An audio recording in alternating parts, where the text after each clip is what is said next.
예, 여러분 반갑습니다. 오늘도 새벽 돌베개에 나오신 모든 성도님들을 주님의 이름으로 환영합니다. 어느새 한 주간이 잘 지나고 또 일할 수 있는 또 마지막 날인 금요일이 되었습니다. 오늘도 주의 말씀이 로마서를 잘 묵상함으로 또 말씀으로 잘 일하고 또 잘 살아가는 우리 모두가 되기를 바랍니다. 오늘 우리에게 주신 하나님의 말씀은 로마서 4장 1절로 8절까지의 말씀입니다. 그러면 육신상으로 우리의 조상인 아브라함이 무엇을 얻었다고 우리가 말할 수 있겠습니까? 아브라함이 행위로 의롭게 되었다면 그에게는 자랑할 것이 있었을 것입니다. 그러나 하나님 앞에서는 자랑할 것이 없습니다. 성경이 무엇이라고 말합니까? 아브라함이 하나님을 믿으니 하나님께서 그를 의롭다고 여기셨다 하였습니다. 일을 하는 사람에게는 품삯을 은혜로 주는 것으로 치지 않고 당연한 보수로 주는 것으로 생각합니다. 그러나 경건하지 못한 사람을 의롭다고 하시는 분을 믿는 사람은 비록 아무 공로가 없어도 그의 믿음이 의롭다고 인정을 받습니다. 그래서 행한 것이 없어도 하나님께서 의롭다고 여겨주시는 사람이 받을 복을 다윗도 다음과 같이 말하였습니다. 하나님께서 잘못을 용서해 주시고 죄를 덮어 주신 사람은 복이 있다. 주님께서 죄 없다고 인정해 주실 사람은 복이 있다. 아멘. 오늘은 로마서 4장의 말씀을 갖고 우리를 의롭게 하시는 하나님, 우리를 의롭게 하시는 하나님이라고 하는 제목으로 함께 하나님 말씀을 나누도록 하겠습니다. 오늘 본문도 가상의 인물의 질문과 또 이에 대한 사도 바울의 대답으로 구성되어 있습니다. 가상의 인물은 이렇게 처음 물어요. 그렇다면 아브라함이 의롭게 된 것은 무엇 때문입니까? 이렇게 묻습니다. 율법의 준수가 아니면 무엇으로 아브라함은 의롭게 된 것이냐는 그런 질문이지요. 이에 대해서 사도 바울은 이렇게 정확하게 설명합니다. 아브라함의 믿음을 의로 여겨주신 하나님 때문입니다. 아브라함이 하나님으로부터 의롭다 칭함을 받은 것은 그의 믿음을 의로 여겨주신 하나님 때문입니다. 하나님의 용서하심 때문에, 하나님의 받아주심 때문에 그가 의롭게 된 것이지요. 창세기 15장은 하나님께서 아브라함이 되기 전에 아브람과 함께 처음으로 언약을 맺는 장면이 창세기 15장에 기록되어 있어요. 거기서 하나님께서는 하늘의 별을 보여주시면서 아브람의 자손이 저 셀 수 없이 많은 저 별들처럼 그렇게 많아질 것이라고 말씀해 주시죠. 그러자 이에 대해서 아브라함이 반응을 하게 되는데 그것이 바로 16절의 말씀입니다. 아브라함이 주님을 믿으니 주님께서는 아브라함의 그런 믿음을 의로 여기셨다. 하나님께서 아브라함을 의롭다 하십니다. 하나님께서 그의 믿음을 의로 여겨주세요. 사도 바울은 하나님께서 아브라함의 행위가 아닌 하나님의 약속을 믿는 그 믿음을 하나님께서 의로 여겨주셨기 때문에 아브라함이 의롭게 되었다는 것을 가상의 인물, 아마도 유대인으로 추정이 되는데 그에게 이렇게 증거를 합니다. 그리고 이를 더 명확하게 하기 위해 사도 바울은 5절에서 의롭게 된 이 일에 아브라함은 아무런 공로가 없다고 명확하게 다시 이야기를 해요. 의롭게 하는 주체는 우리의 믿음을 의로 여겨주신 하나님입니다. 우리가 가진 믿음이거나 또는 그 믿음을 가진 내가 의롭게 되는 주체가 아니에요. 믿음은 율법의 대체제가 아닙니다. 율법으로 얻을 수 없었던 의로움, 칭의 또는 구원을 유용한 수단이자 효과적인 수단인 믿음으로 얻는 것이 아닙니다. 의로움은 오직 하나님 때문에 우리에게 덧입혀진 것이에요. 나아가서 사도 바울은 다시 의롭게 하시는 주체가 하나님이심을 명확하게 하기 위해 아브라함에 이어서 다윗의 고백을 들어서 증거합니다. 아브라함과 다윗은 유대인들이 가장 존경하는 인물들이지요. 그래서 사도는 아브라함과 다윗의 그 삶 속에 이루어진 하나님의 의로우심을 예로 들면서 다시 가상의 인물을 설득합니다. 사도 바울은 시편 32편 1절과 2절의 말씀을 오늘 본문에 기록하면서 이 다윗의 시편을 통해 의롭게 되는 그 일이 전적으로 하나님이 베푸시는 은혜임을 증거해요.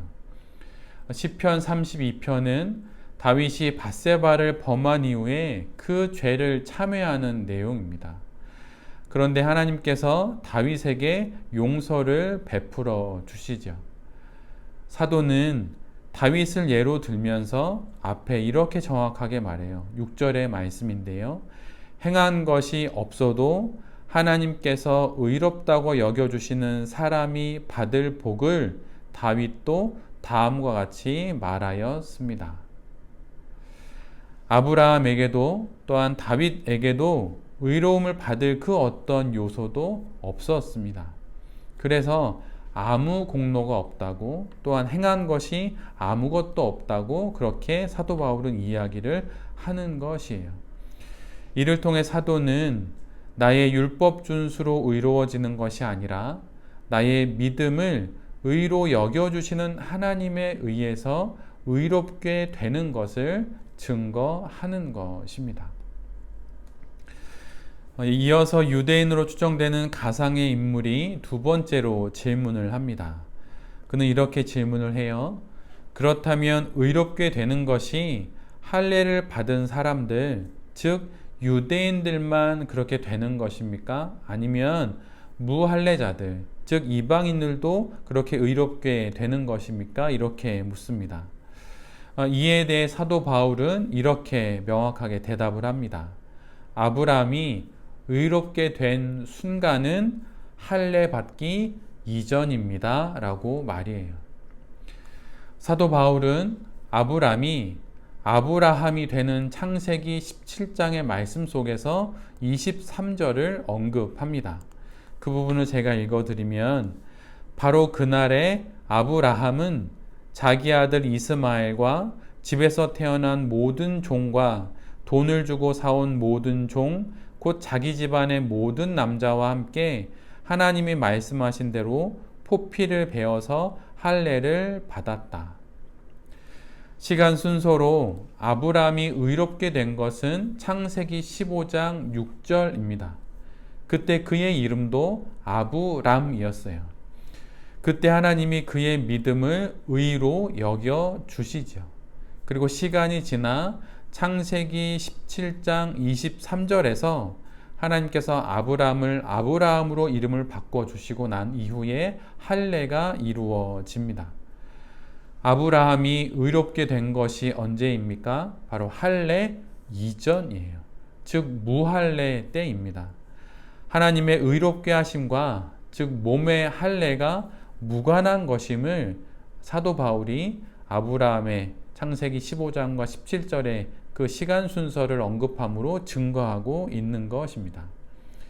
사도 바울은 하나님의 의롭게 하심이 할례 이전의 일임을 명확하게 증거하므로 할례의 유무가 의롭게 되는 것과 무관함을 이야기하는 것이에요. 할례를 아브라함의 자손이요 하나님의 백성의 징표로 여기며 자랑했던 유대인들에게 오히려 아브라함이 할례 이전에 의롭게 여김을 받았음을 이야기하는 것입니다.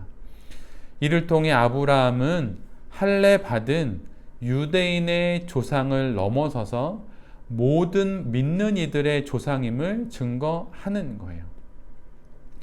오늘 본문 1절을 보면 이렇게 시작이 돼요.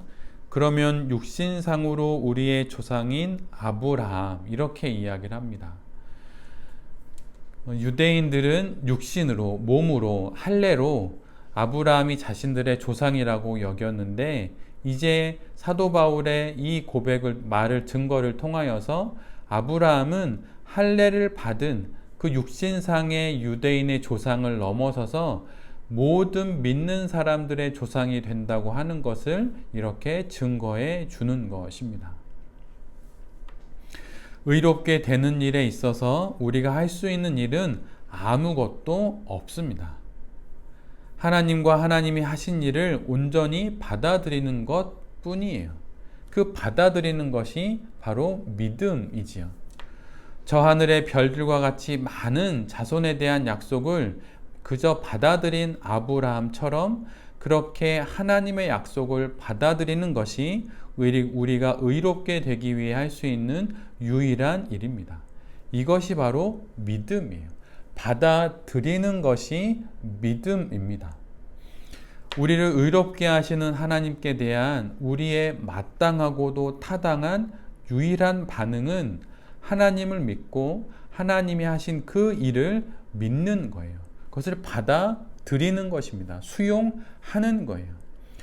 우리의 믿음은 무엇인가 우리가 여기에서 앞으로 무엇인가 이루어야 하고 쟁취해야 하고 아니면 해야 할 어떤 그런 의무가 아닙니다. 그런 의무를 통해 우리가 의로워지는 것이 아니에요. 우리의 믿음은 하나님의 크신 은혜, 하나님의 그 크신 은혜의 작용에 대한 마땅한 반작용입니다. 그래서 의롭게 된 것을 자랑할 것이 하나도 없어요. 애초에 작용이 없었다면 반작용은 있지도 않은 것입니다. 그래서 의롭게 되는 그것은 전적으로 하나님의 은혜예요. 100% 하나님의 은혜입니다. 성도는 이 은혜를 알고 의롭게 된 자들이에요. 새벽 돌베개에 나오신 모든 성도님들과 바로 제 자신이 바로 그렇게 하나님이 베푸신 은혜를 받아들임으로 의롭게 된 사람들입니다. 그러기에 이제 우리는 의롭게 된 자로서 마땅히 그 삶에 부합하는 하나님의 의롭게 여겨주심에 부합하는 삶을 살아가야 하는 그런 책임이 우리에게 주어진 것이죠. 이제 그 길이 우리 앞에 놓여 있습니다. 이 길을 우리 모두가 잘 걸어가야 할 것이에요. 우리가 의롭게 되는 것은 우리의 그 어떠한 행위, 그 어떤 율법의 준수, 아니면 지금 여기서부터 앞으로 나아가면서 쟁취해야 하는 어떤 믿음, 그런 것으로 되는 것이 아니라 의롭게 하시는 그 하나님을 받아들이는 그 믿음으로 우리가 의롭게 되고 또 의롭게 된 이후의 삶을 걸어갈 수 있게 되는 것입니다. 이 길이 우리 앞에 펼쳐졌습니다. 이제 그 길을 믿음을 갖고 또한 의롭게 더 되기 위해 애쓰면서 앞으로 나아가는 그런 참으로 신실하고 또 거룩한 그런 성도가 되는 새벽 돌베개의 모든 성도님들과 또 이 말씀을 전하는 제 자신이 될 수 있기를 간절히 기도드립니다. 아멘. 제가 기도하도록 하겠습니다. 주님, 아무것도 아닌 것 같은 믿음을 의로 여겨주신 하나님께 감사를 드립니다. 마음속 그 믿음을 의로 여겨주시니 이를 어찌 은혜라 하지 않을 수 있겠습니까? 아무 공로가 없습니다. 우리가 한 일은 아무것도 없습니다. 그저 감사함으로 하나님과 하나님이 하신 일을 받아들일 뿐입니다. 그것이 바로 우리의 믿음입니다. 은혜로 받은 이 의로운 삶을 주님 잘 살아가 보겠습니다. 차근차근 한 걸음 한 걸음 그렇게 또 걸어가며 살아가겠습니다. 주님, 우리의 삶을 인도하여 주시옵소서.